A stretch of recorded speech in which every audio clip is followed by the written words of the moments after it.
If you have a door that sags like this, or won't close, or sticks, it could cost you up to $100 to have a handyman or a carpenter come out to look at it and fix it. But I can show you how to do it yourself for free. Stay tuned.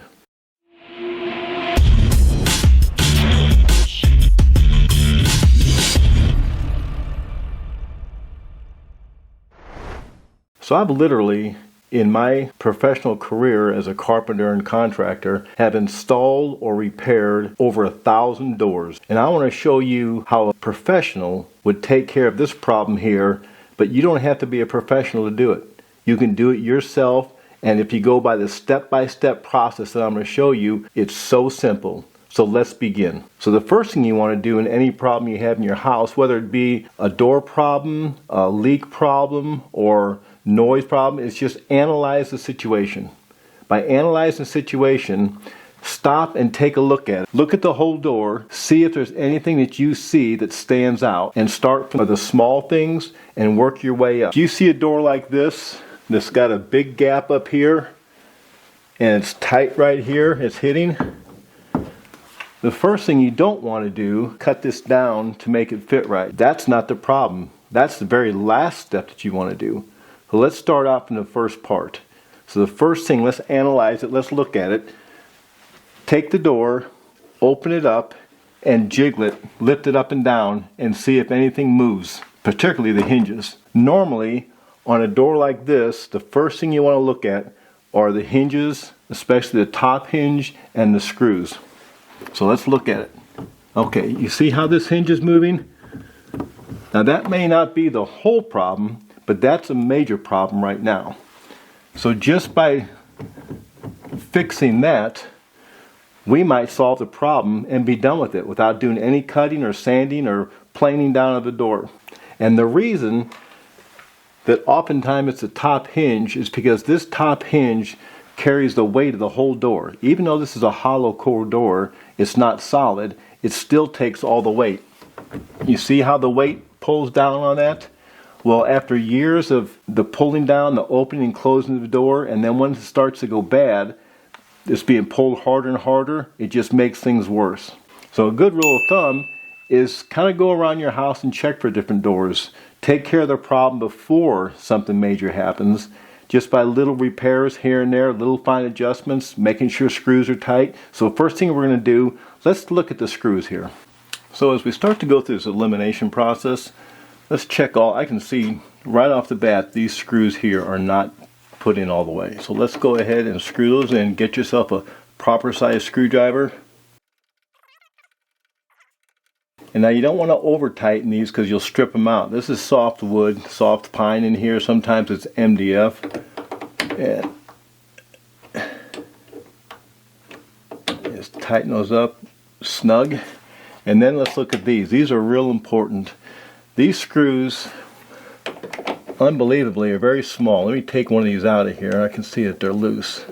But let me just show you the length. See how short these screws are? They're only about 3/4 of an inch. And the reason is because the actual door jamb is very thin also. So we'll put this back into here. Let's tighten these up. And I like to push on the door a little bit to make sure that this is flush and it's not going at an angle. And then go ahead and tighten them up. Get the top one, the bottom one, and then the center one. Now the center one's real important. Now the reason that this screw is so important is because behind this door jamb there's actually two 2x4s. So you can see centered in here the width of the 2x4. Well, if you move that up, you can see how barely on this side how the screws barely touch that 2x4 behind there. In fact, since they're short screws, they don't touch it. If you put a longer screw, what's going to happen is you're going to miss or just hit the edge of this 2x4 and you're not going to do any good. So that's why this one is so important. So let's go ahead and we'll tighten this center one here. Well, I can see right now the problem is, see how it just keeps spinning? So that means it's stripped out. So a couple things you can do. One is put a longer screw through here and hit the 2x4, or you can go ahead and put some sticks inside here. It could be a couple matchsticks, it could be a piece of dowel, small piece of wood, and when you put those in there, it'll give you something to grab onto with this. So let's go ahead and do that. So I've got a couple of matchsticks here, and what we're going to do, we're going to go ahead and put these in here and break them off. But when we do that, you always want to put just a little dab of glue. I just use this Type Bond glue, carpenter's glue. We're going to put a little bit of glue on top of here, and we'll put one inside here and hold on to it, because this hole is so big that if you shove it in there, it'd probably go all the way through. So we'll put the other one in here, put them there, and then we'll just break them off. When you break them off, you want to make sure they're kind of flush there. This is fast drying glue. Just give it a little bit, a minute or two, to go ahead and dry and secure before you put the screw inside there. Okay, so we've had, it's been over 10 minutes, almost 12 minutes now. So this is completely dried enough so as to go ahead and work it. Whether this is your house or like myself working on a customer's house and have them call me back a week later and say the door's sagging again. So I want to make sure that this is not going to happen again. So instead of putting this short screw inside here, I'm going to put a longer screw in that's going to go all the way through and hit the 2x4 or the stud behind here. And let's go ahead and do that to make sure this will never come loose again.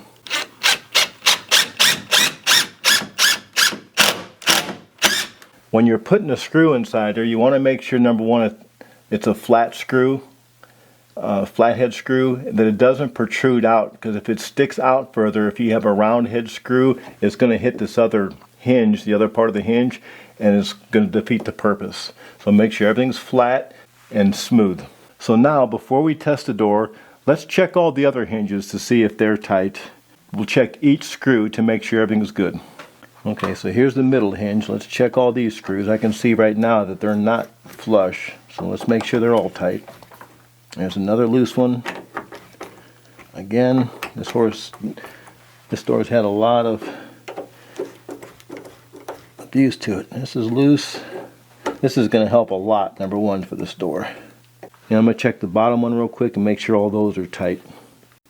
Okay, all the screws on the bottom hinge are tight, but as we're looking here, let's go ahead and check and inspect the whole jamb to make sure that there's no cracks, that it's not pulled away from the wall.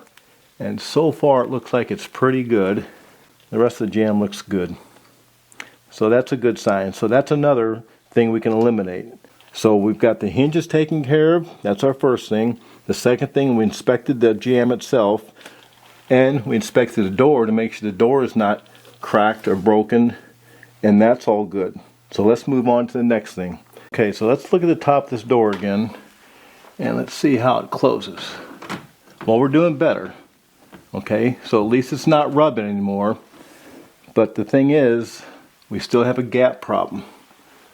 The gap on top is still pretty tight, and the gap on the bottom is wider. So if we look on this hinge side, the gap on the bottom is tight, and the gap on the top is open again. So that tells me that, again, this door has to go this way a little bit. And another way to tell is that if the gap is wide here and wide here, if you move the door up, it's going to make this tighter and make this tighter or closer together. And that'll put the door back in nice and plumb with a nice even reveal and a nice even gap the whole bit. So now we've eliminated another one. The door is closing. So now let's go ahead and let's check this hinge. And what we're going to do, we're going to go ahead and we're going to pull this hinge pin. Okay, so there's several ways to pull these hinge pins. Now sometimes these can be so rusted inside there, they're very difficult to get out. So one easy way is you can take a nail, or this is an old hinge pin, the one I've saved. You can put it underneath here, hold it in the center, and tap up on it. I like to use a rubber hammer or one that's kind of a plastic to hit it so that you don't scar up or tear up the door itself or the jamb. Now another way to do it, you can take a pair of your cutters, and if you take them and you hold it the very top of the pin, you can take that and pound and knock it up like that. So the way I like to do it, this right here is by a company called Spring Tools, and what it is, it's got a pin on it, and the spring actually pulls back, and when this metal part, you see this solid part inside the spring, what that'll do, that'll hit that and knock that up. So you don't need a hammer, you don't need anything. You can pick this up. I'll put a link to it in the description where you can pick this up at. But you just hold it up here, pull back, just like that. Also, I can tell that if this is that hard to pull up, you've got a problem with these hinge knuckles. They've got bent. So let's pull this up and look right here. So what I like to do is you take some sort of a straight edge, and if you set it up along here, along the side, you can see the gap on this one, the gap on this. Now we're going to do something that's called knuckle bending, and what that is these hinge knuckles right here, what they call knuckles, we're going to bend those back into alignment. Now a lot of times you'll see where people will say, oh, just go ahead and bend them and keep bending them till it starts to work. But I'm going to show you a faster way to do it, where you have to bend it one time and it lines up perfect. I take these are just plastic shims, and I've got these actually from the top of a plastic container and just cut them up into pieces. I use these to shim behind my doors because they're solid. You can use old business cards, credit cards, as long as it's something that's hard. But what we're going to do is we're going to put some shims on this side right here to push this door over. Now we'll just start out with one, and we'll take a look at the gap, and we're comparing basically the gap from here to the bottom. We want to keep the same. So it needs to be some more, so we'll put two of them in here.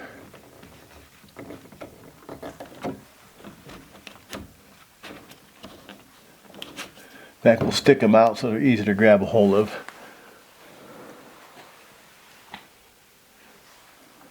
Okay, so after putting two of them inside there, I can see that right here, the gap on top is exactly as the gap on the bottom.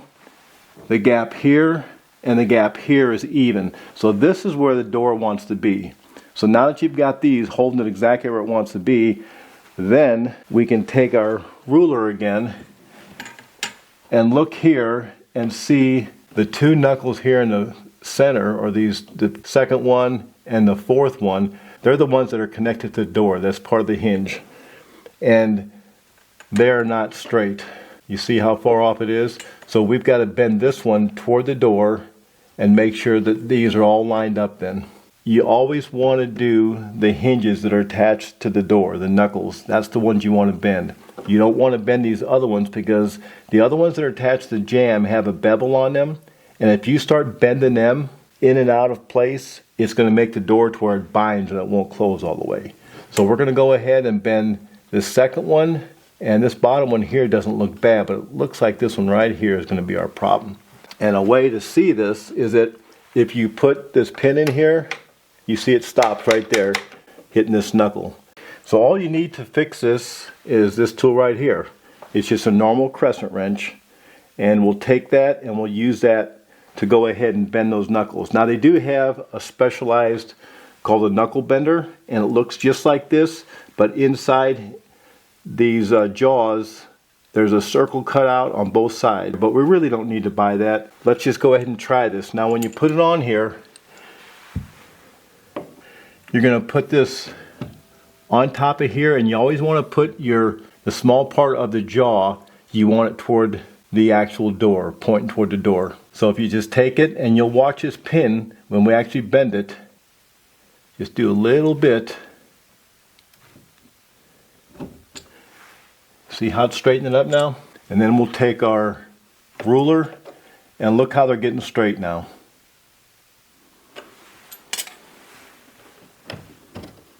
Now watch this pin. It was so hard to put in before. Slips right in there. and all you have to push it down. Now what we'll do, we'll go ahead and we'll take our shims out, and let's go ahead and test the door and see if that was the fix we needed. So we'll take out the 2 shims.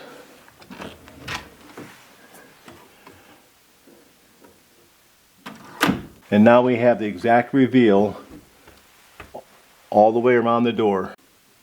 So when you're working to fix the door, just remember, always start with the simple things before you move on to something major. Just go through that elimination process. Start with the first step, make sure screws are tight, see how the door is sitting, make sure the door is not damaged in some way, and then go on from there. If you enjoy my content, don't forget to like, share, and subscribe for more tutorials and DIY tips. It really helps the channel, and it won't cost you a penny, just like this door. If you fix it yourself, you won't have to call a carpenter or handyman in, and it won't cost you a penny, and you can do this. Well, that's it for today's video, and if you found this tutorial helpful, check out the product links in the description below. And if you want to help support my channel, you can do that by clicking the Buy Me a Coffee link also in the description. Your support helps me create more content like this, and as always, don't forget to like, share, and subscribe for more tutorials and DIY tips. So you take care, and God bless.